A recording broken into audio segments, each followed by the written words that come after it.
All right, hi folks, this is Tony at TravelScoot, and in this video I'm going to show you how to remove and replace the receptacle amp connector that is part of the junction, or rather the controller assembly.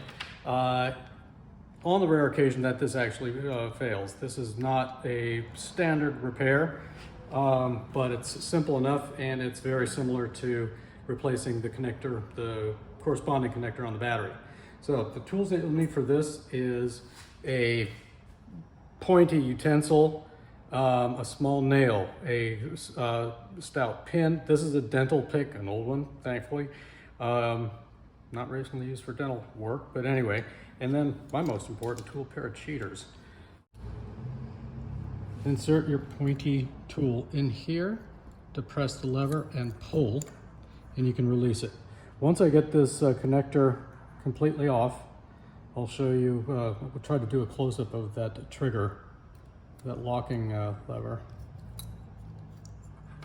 And I'm just going to hold it steady, and Kevin, you do your magic. If you need me to tilt it or anything, let me know. Got it. Okay, replacement is in the reverse order of removal. The one thing you want to be sure of is there are numbers on here, 1 and 2. Obviously, if it's facing you, it'll be upside down. The numbers will be upside down. The 1 will be left, the 2 will be right.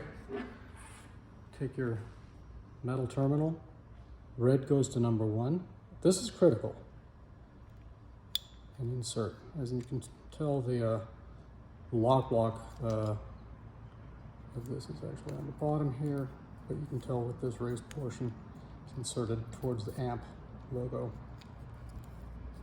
Wait for the audible click. Make sure you're in place, and there you go. That's all there's to it.